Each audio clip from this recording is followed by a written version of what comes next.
كنت بقول لكم اول حاجه انه سلامتكم هي اول حاجه كل واحد منكم لازم يراعيها.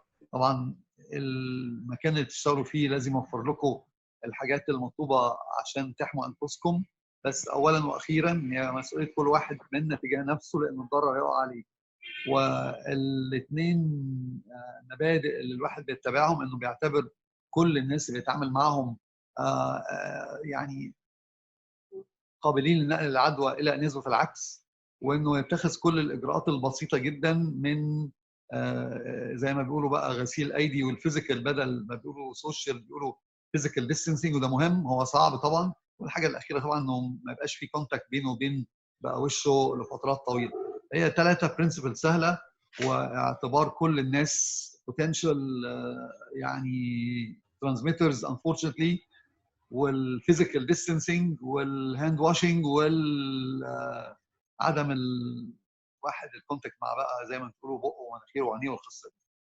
having said that بقى ننتقل لحاجه ثانيه سريعه جدا، اللي هي ازاي الواحد يبريسكرايب.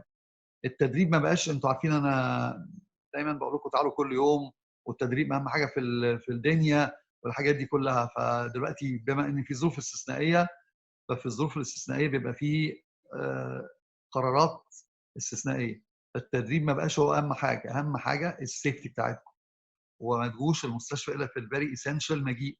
وانا فاهم ان في الجراحه بالذات مجيئكم المستشفى بيبقى اقل من العادي قوي قوي قوي قوي. ونبتدي بس نقول، لو بني ادم دلوقتي بعد ستاندرد بروسيدير مش هيبقى قادر يشرب وياكل، يعني زي ما يقولوا نيل باي ماوث او nothing per orum NPO، فيبقى ايه الفلويدز اللي نكتبها له؟ طبعا عنده ديفيسيتس ده موضوع تاني، مش ده اللي هتكلم عليه خالص. فانتوا عارفين القصه بتاعت ال6 بوتلز وال8 امبولز، ولا خليهم 6 امبولز. عارفين قصه ال6 بوتلز الواحد عشان بريسكرايب فلويدز، لان الناس كتير قوي بيكتبوا فلويدز ابهازردلي، بينتوا ان الناس يا اما بيبقوا واخدين صوديوم كتير قوي بالهازردز بتاعته، يا واخدين ميه كتير قوي بالهازردز بتاعتها. فهم 6 بوتلز و6 امبس او امبولات. فحد يقدر يقول لي ايه هم ال6 بوتلز دول؟ عمرو، هل حد مستعد ينتراكت معايا يقول لي ايه هم ال6 بوتلز الواحد يكتبهم لبني ادم NPO من غير ديفيسيتس ولا اون جوينج لوسز؟ هي الناس مستعده تنتراكت. انا ممكن اقول مثلا 6 بوتلز جلوكوز مثلا. طب يلا يلا، ايه هم ال6 بوتلز يا عمرو؟ جلوكوز مثلا 5%. ايه يا عمرو؟ جلوكوز 5%. جلوكوز 5% دول ده بيكونستيتيوت كام بوتل من السته؟ انا كنت اقول يعني الستة تديله كلهم، بس ممكن نقول 3 مثلا. السته كلهم. هو اولا البوتلز كل واحده منهم ب 500، يعني عشان بس لان كلمه بوتل دي ممكن تبقى 500 ممكن تبقى 1000، انا اقصد اقول 6 bottles each 500 mils، يعني you give in total 300 قصدي 3 liters. فانت بتقول جلوكوز 5% صح طبعا. هو عاده ندي 4 bottles يعني 2 liters of glucose 5%. يعني الواحد هيبريسكرايب فلويدز لبني ادم ستاندرد، ولا هو كاردياك ولا هو هيباتيك ولا هو رينال، وما عندوش ديفيسيتس، وبس هو NPO خارج من العمليات وكان ستيبل في العمليات وما عندوش ديفيسيتس، ما عندوش اون جوينج لوسز، ويبقى هنديله زي ما انت قلت كده 4 bottles of glucose 5%. طيب والاثنين bottles التانيين يا عمرو ايه هم؟ هيبقى سلاين ولا ايه؟ سلاين، هو كده بالظبط. ويبقى هم يعني طبعا لما كنا موجودين هو في هاند اوتس هنبقى نقدر نصورهم، عمرو هيقدر يجيبهم ياكسسهم ويصورهم ويحطهم معانا المرات الجايه، وهنتقابل كل سبت ان شاء الله مكان محل المحاضرات اللي كنا بنعملها. يمكن نغير الميعاد، ما اعرفش لو انتوا هيبقى بالنسبه لكم احسن، لكن عمرو دلوقتي قال ال6 بوتلز لما كنا موجودين كنا بنوري البوتلز دول، بس طبعا خلاص مش هنقدر نعملها دلوقتي. فيبقى 4 bottles of glucose 5% و2 bottles of normal saline. اوكي. طب وحد بقى يقول الستة امس ولا يا ستة او 8 امبولات؟ 6 عشان يتمشوا مع الستة، و8 هنعرف ليه دلوقتي. يعني هم طبعا ممكن يفاري اكيد يعني، لكن يعني احنا ممكن نلعبها على حسب ما احنا عاوزين السيمتري بتاعتها. مين يا عمرو هيقول لي الامبولات اللي انا بتكلم عليهم دول امبولات ايه؟ مش عارف بصراحه. ممكن محدش بوتاسيوم عاوز دكتور. يقول؟ احمد سيد أحمد قول. سيد. مين؟ ممكن بوتاسيوم. ايوه بوتاسيوم بالظبط. طبعا الواحد كل ما احنا بيقول محتاجين. على سولوشن هيديه بيبقى عاوز مم. يقول هو الكومبوزيشن بتاعه ايه، عاوز يعرف الكونسنتريشن بتاعه كام، عاوز يعرف التونسيتي بتاعته قد ايه. فزي ما احمد قال ال6 أو 8 امس ثم البوتاسيوم كلورايد. صح، هو البوتاسيوم كلورايد. فانتوا كام عمرو، كام بقى الكونسنتريشنز اللي انت بتاعت البوتلز اللي انت قلتها؟ طبعا كلمه bottles دي is not accurate, you should be using liters. ف 6 bottles are 3 liters, 500 ml bottle each. يلا يا عمرو قلنا الكونسنتريشنز. انت قلت جلوكوز، قلت جلوكوز كام في المية؟ 5%. 5%. والسلاين كام في المية؟ 0.9. ودول ايزوتونيك ولا هايبرتونيك؟ ايزوتونيك. دول ايزوتونيك، الاثنين دول ايزوتونيك. ولو كان حد عاوز يعرف يحسب ان هم ايزوتونيك ازاي، لا حسبه ظريفه كده لو هتخليكم معايا بس. انتوا احنا كلنا في الكالكوليشنز مش شايلين، في الحاجات النيوميريكال مش شايلين، ولكن في منا شويه مخهم يعني بروجرامد على كل الحسابات والارقام دي اكتر. ولكن لو احنا اعتبرنا 5%، عمرو يعني ايه جلوكوز 5%؟ يعني ايه 5% دي؟ ترجم لكام جرام دي؟ كام جرام؟ مسألة صعبة دي يا دكتور حسين، أنا نسيت. 5 جرامز بر لتر يا دكتور. ده مين اللي بيقول؟ ده أحمد اللي بيقول؟ ده عمر؟ ده مين اللي قال يا عمر؟ ما خدتش بالي. ده انا عمر دكتور. ولا مين؟ احمد سيد. أحمد اللي قال بالظبط. فأحمد بيقول إنه يعني الواحد يقول 5% يعني 5 جرام برسنت. يعني لما نقول 5% يبقى 5 جرام في كل 10 لتر. يبقى في اللتر يبقى فيه 5 في 10 يبقى 50. يبقى 50 وال50 يبقى كم ملي جرام؟ يبقى 50,000 ملي جرام باللتر. هنقسم دي على 180. 180 اللي هي المول بتاع وزن المول بتاع الجلوكوز، الهرمونيك ريت بتاع الجلوكوز 180. تطلع حاجه بتاعت 277. الواحد لو حسبها، اي حد بقى على الكالكوليتر بتاعته يحسبها يلاقيها 277. وده ينقلنا للنقطه بتاعت التونسي بتاعت البودي فلويدز. عمرو مين هيقول لنا التونسي بتاعت البودي فلويدز؟ مين موجود يقول لنا التونسيتي بتاعت البودي فلويدز؟ رقم 300 تقريبا دكتور. صح، 299. ده احمد اللي بيقول بالظبط كده. عمرو يعني انا ما بحبش ابدا اقول اللي بينتراكت كتير دونت انتراكت، بس ما فيش حد هينتراكت تاني ولا ما حدش عاوز يقول؟ طب احمد قال صح. التونسي بتاعت البودي فلويدز 300، حاجه بتاعت 300 من 290 لحاجه بتاعت 310 طبعا ملي اوزمول بير لتر. ويبقى اي حاجه قريبه من كده هتبقى ايزوتونيك. فبما ان الجلوكوز، وانتوا عارفوا تتحسب ازاي، مش مهم تعرفوا تتحسب ازاي، بس انتوا تعرفوا ان الجلوكوز 5% هو الايزوتونيك. عملنا جبناها ازاي؟ جبنا الخمسه 5% يعني 5 جرام مش 5 مللي جرام. ده باي كونفنشن بالاتفاق 5 جرام في كل 10 لتر. يبقى اكيد في اللتر يبقى 5 في 10 يبقى 50. و50 جرام يعني 50,000 مللي جرام. ومللي جرام على 180، ال 50,000 فيهم كام؟ 180. 180 اللي هو المول بتاع الجلوكوز. عشان يطلع بالملي مول يقوم كل ملي مول يدي ملي اوزمول، يقوم يطلع 277 اللي هي حوالي 280. 280 دي اللي هي قريبه قوي من 300، يبقى دي ايزوتونيك. السلاين البوينت 9 له حسبه هنحسبها كمان دقيقتين بس لما نوصل لها. يبقى عمرو بيوتيفلي قال واحمد قال ان المحاليل الواحد هيكتبها. طبعا لما بيكتب محاليل ما بيكتبش كميتها على بعض كده، بيكتب كل محلول كل ازازه كام سنتي هتتاخد على مدى قد ايه. ويفضل طبعا المحاليل دي تبقى سبريد اوفر ذا هول داي، الا بالليل طبعا لما الناس بيحبوا يريحوا ويناموا ما بنحبش نقعد ندي لهم محاليل اوفر نايت. لكن طبعا وارد ندي لهم محاليل اوفر نايت. والريت عمرو مين يعرف يحسب لي الريت بيظبط النقط على قد ايه؟ احمد بقى. دكتور ايوه حضرتك تقريبا الاي في لاين بيبقى مكتوب فيه الملي كام نقطه تقريبا. انا مش فاكر، انا مش متاكد يعني. بناء عليه انا بحسب انا محتاج يعني كام دروب بير مينت. صح، هي القاعده بتقول في كده قاعده في ايكويشن بتحسبها على طول. بنضرب 12 ككونستنت. كنا بنتكلم على انه الواحد ازاي بيظبط عدد النقط اللي بيحسبها. فبيضرب وعاوز يدي 3 لتر في اليوم. عاوز يدي 3 لتر في اليوم، هيضرب الثلاثه في ثابت اللي هو 12 ده ثابت جاي من عدد الدقائق اللي موجوده في اليوم، وجاي من عدد زي ما احمد قال عدد النقط اللي في المليليتر. في 15 ل 20 نقطه في المليليتر. المليليتر اللي هو 1 على 1000 من لتر، الكيوبيك سنتيمتر فيه 15 20 نقطه. واحد لما يمشي الريت بتاع المحلول 3 ضربها في 12 تطلع 36. يبقى لو مشيها على مدى بريت 36 نقطه في الدقيقه هيخلص 3 لتر على مدى 24 ساعه. يعني دي من الايكويشنز المشهوره اللي بتسهل على الواحد يمشي بدروبس قد ايه. اوكي، هنمultiply the number of liters by 12 as a constant. 12 is the constant.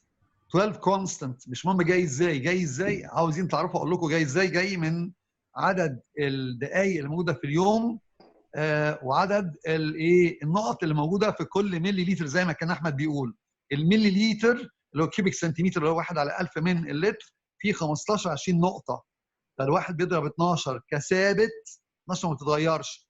عدد الليترز اللي هو عاوز يديها على مدى 24 ساعه، طبعا دي المتغيره. لو عاوز يدي 4 لتر في اليوم، 4 في 12 تبقى يمشيها ب 48 نقطه في الدقيقه. لكن اذا كان بيدي 3 لتر يبقى ماشيها بمدى 36 نقطه في الدقيقه. طبعا لو عاوز يدي نص لتر في اليوم ده بيمشيه بانفيوجن بامب، ما بيمشوش بقى بجهاز وريد ويظبط النقط. يبقى عشان بس نراب اب نبقى تو ذا بوينت. عمرو قال جلوكوز 5% وقال السلاين 0.9%، واحمد ما قاليش البوتاسيوم كلورايد. خلوا بالكم الفلويدز دي بتنفع الناس كلهم مهما كان تخصصهم، مش حاجه لها دعوه بالجراحه خالص، وما اقل معلومات الناس فيها. وانا بشوف ان هم بيكتبوا حاجات ازاي مخيفه باسم الفاسكولار اللي هم الناس ماليين كاردياك وماليين مش عارف رينال، بيكتبوا لهم سلاين كميات سلاين بال3 لتر ومش عارف كميات غريبه كده. فاحمد عاوزك تقول لي البوتاسيوم كلورايد اللي انت قلت عليه ده كام في الميه؟ طيب هو 15%. هو البوتاسيوم كلورايد دي امبوله وامبوله. طب احمد تعرف ليه هي امبوله مش انفيوجن؟ ليه مش باطل يعني؟ ليه متاسف ليه مش باطل كبيره؟ ليه امبوله صغيره بس؟ لا مش عارف. ممكن يعمل اريثميا يا عشان دكتور؟ ايه اريثميا صح، كاردياك بالظبط كده. عشان بوتاسيوم لو حطينا ال 15% ده فيري كونسنتريتد، اللي هو كل ملي لتر فيه 2 ملي مول. كل ملي لتر، الملي لتر فيه 2 ملي مول. فطبعا 2 ملي مول لو عملنا منهم محلول يبقى اللتر فيه 2000 ملي مول، يبقى احنا بنموت، عاوزين نموت واحد مش عاوزين 2000 ملي مول. ده كميه نص البوتاسيوم موجود في كل الجسم. البوتاسيوم موجود جوه كل الجسم كله على بعضه فيه 4000، فيبقى طبعا نديله ده يبقى احنا بنعده لان نعمل له حاجه ثانيه مش احنا نحافظ على حياته. فتبقى امبولات. الامبوله 5 مللي، وال5 مللي دي ال 15% فيهم 10 مللي مول. ارقام محتاجين تعرفوها على فكره. يعني دلوقتي وانتوا كنتوا طلبه يمكن الموضوع ده كان صعب عليكم، دلوقتي انتوا براكتيشنرز، ولما تطلبوا حاجه اوعوا تطلبوا حاجه الا وانتوا عارفين ايه الكومبوزيشن، ايه الكونسنتريشن، وايه التونيسيتي بتاعتها. وده مش بس واجبكم، ده حق البني ادم ان انتوا بتكتبوا له حاجه، لان البني ادم اللي بيكتب له حاجه مغيب تماما، ما لا يمكن يدور في مخه ان احنا في حاجه بنكتبها واحنا مش عارفين كل تفاصيلها. فاحتراما للثقه دي اللي هي بيسموها الفيديشري ريليشن شيب، المفروض الواحد يبقى عارف الحاجات اللي كنت بقول لكم عليها دي.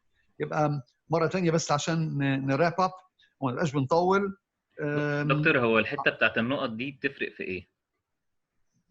انت عاوز تمشيها بريت قد ايه؟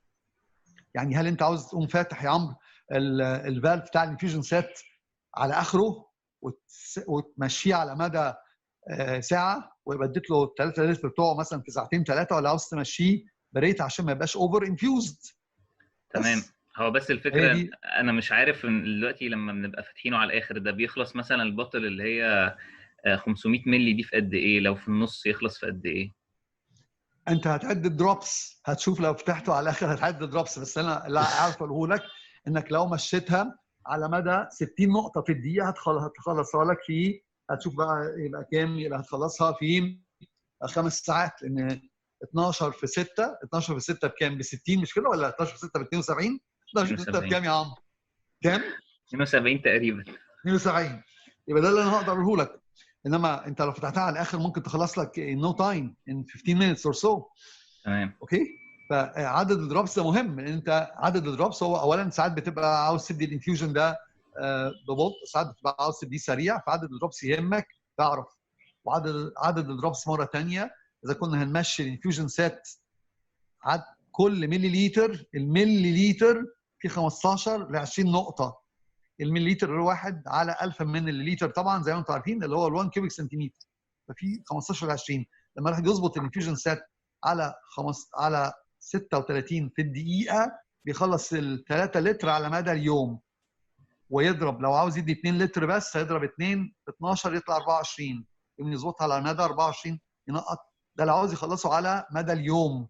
يفضل الواحد يخلص المحاليل دي على مدى اليوم، ما يديهاش. ساعات بيحصل ايه؟ ساعات الواحد يحط المحلول وحد يفتحه يقوم مخلص لترين او لتر. طبعا لو هو عاوز يبقى ريسسيتيتد ده موضوع تاني. يبقى عمرو التونسي بتاعت البادي فلويدز قد ايه؟ 300. 300. كلكم عارفين النقطه دي. ادي اول معلومه المفروض تبقى عارفينها. ريكويرمنس اوف صوديوم، الواحد محتاج صوديوم قد ايه؟ 300 تقريبا برضو. لا 1 ملي ايكويفالنت. هو بيتهيألي 1 مللي صوديوم و1 مللي بوتاسيوم. بالظبط. مين اللي بيقول ده؟ احمد اللي بيقول دلوقتي ولا مين؟ سيركا. مين اللي قال؟ عمر؟ محمد. تمام. 1 ملي مول، 1 ملي مول صوديوم، 1 ملي مول بوتاسيوم.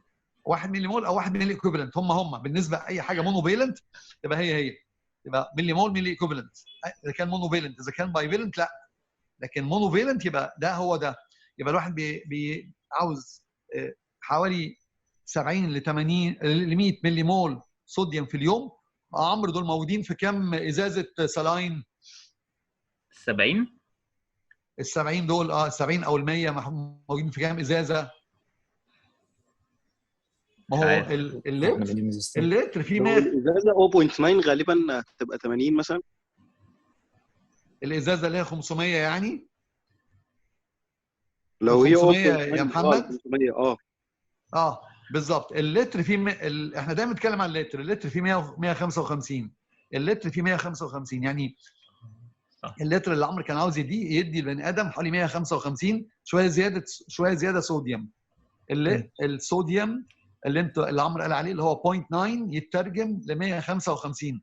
ما يهمناش احنا الاوزان في الجسم، يهمنا كم ملي مول، عشان ملي مول هو اللي بيديترمن كام بارتيكل، كام ملي مول. الملي مول يدي اوزمول او ملي اوزمول. طب عشان نراب اب التونسي بتاعت البادي فلويدز 300. الواحد محتاج في اليوم حوالي 70 ل 100 ملي مول او ايكويفالنت صوديوم موجودين في تقريبا نص لتر سلاين 0.9. ال 0.9 في اللتر فيه اكتر اللي هو فيه 155 صوديوم 155 كلورايد. ليه محتاج الكميه دي؟ مين يقول لي هو ليه محتاج صوديوم كل يوم؟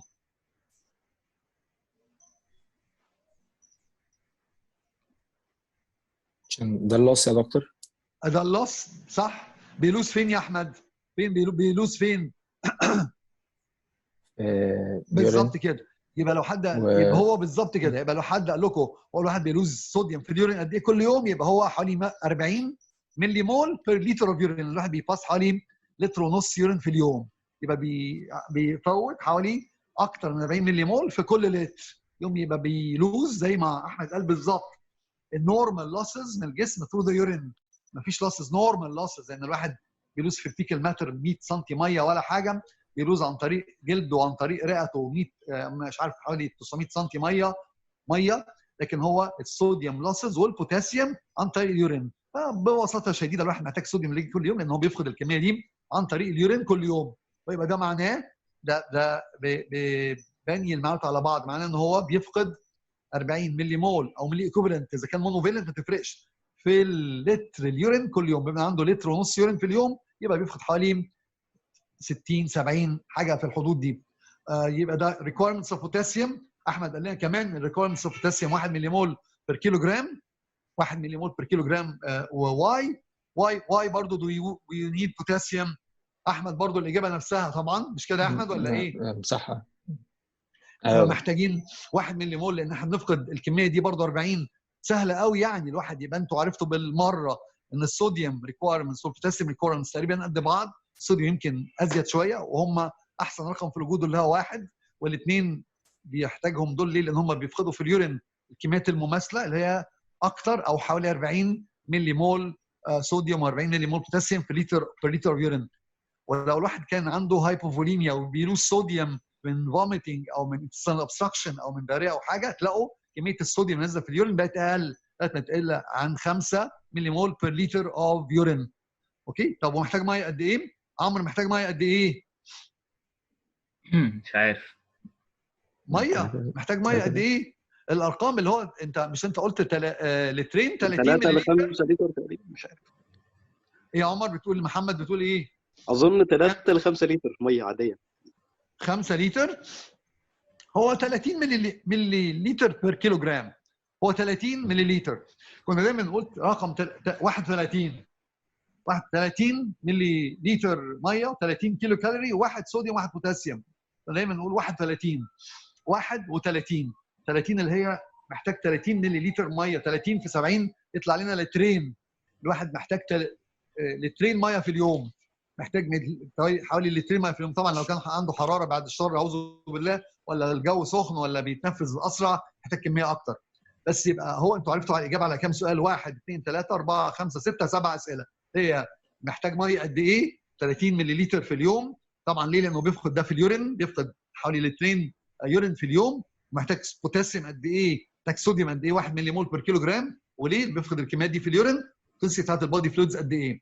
كل ما الواحد يتقابل مع محلول بيسال نفسه 3 اسئله: هو ده معمول من ايه؟ بتركيز قد ايه؟ بتونيسيتي قد ايه؟ وانت اوريدي عرفت ان الجلوكوز 5% هو الازوتونيك، وطبعا السلاين 0.9% هو الازوتونيك. والجلوكوز قلنا ازاي ايزوتونيك، مش هحسب لكم الصوديوم دلوقتي مش مهم، لكن الايزوتونيك صوديوم ده فيه في اللتر 155. يبقى 155 صوديوم و155 كلورايد، يبقى التونسي بتاعته قد ايه؟ يبقى 310. اللي علينا عليه في الاول 300 دي رقم مهم قوي على فكره. 310 ده رقم مهم قوي قوي قوي قوي. ويبقى قلتوا انتوا انه هيحتاج 6 بوتلز 500 ملز، 4 جلوكوز 5%، وايه، و2 بوتلز اوف سلاين. مين يقول لي الجلوكوز 5% دول بيدوا كالوريز قد ايه؟ الجلوكوز 5% بيدي كالوريز قد ايه؟ 40 100 400 ده البوتل يعني، ولا 2 بوتلز؟ البوتل ولا 2 بوتلز؟ قصدي اللتر ولا 2 لترز؟ متاسف، 2 لترز. 2 لترز بالظبط كده. هو دايما الواحد بيحسب على لتر، فيبقى اللتر جلوكوز 5% دي 200 كالوري. الواحد محتاج كام كالوري في اليوم يا احمد؟ تقريبا اراوند 2500 3000 مش فاكر. 30 برضه 30 كيلو كالوري بير كيلو جرام. يبقى اللي هم ال 2000 برضه. لو عاوز يخس طبعا هياكل مش عارف كام كالوري كل يوم اقل، لو عاوز يزيد ياكل كام كيلو، لكن محتاج 2000 كالوري افريج. اللي هم ال 30 برضه. 30 واحد 30 محتاج 30 كيلو كالوري، محتاج 30 لتر ميه في اليوم بس بير كيلو جرام. محتاج 30 ملي مول فوسفيت في اليوم بس از هول. الفوسفيت مهم عشان انرجي. محتاج الثلاثه دول كلهم ثلاثينات. محتاج 1 ملي مول بوتاسيوم، 1 ملي مول صوديوم، محتاج 1 جرام بروتين بس جرام، كلها بير كيلو جرام. فالحاجات اللي انتوا قلتوها دي صح. طب هم دول ده كالوريز، دول كفايه قليلين قوي طبعا. كنا بنديله لترين بيدوا 400 كالوري، طبعا كميه قليله قوي. ان الواحد لو هندي كالوريز، احنا مش بندي كالوريز قبل 4-5 ايام. يعني البني ادم اللي هيقعد 2-3 من غير ما يشرب ولا ياكل ما بنديلوش كالوريز ولا فود ولا حاجه ولا بارنتال نيوتريشن. لو كان هيقعد اكتر من كده بقى، او لو كان من الاول مال نارشت، ممكن نبقى نديله نيوتريشن، لكن اذروايز ما فيش نيوتريشن. الجلوكوز بيعتبر اي في ووتر. الجلوكوز از اي في ووتر. Glucose 5% is IV water. It's IV water because when you give IV glucose 5%, the glucose is utilized and the water remains. And if it's excess, it becomes excreted by inhibiting ADH. And if it's needed, it restores the tonicity back to normal, and then it remains in the body. واخدين بالكم من فكره ان الميه الجلوكوز 5% هو الميه الاي في، هو الاي في ووتر. and you don't ever use glucose 5% in the resus situation. That's the glucose 5% is IV water. It's IV water. وقلنا ازاي ده IV water?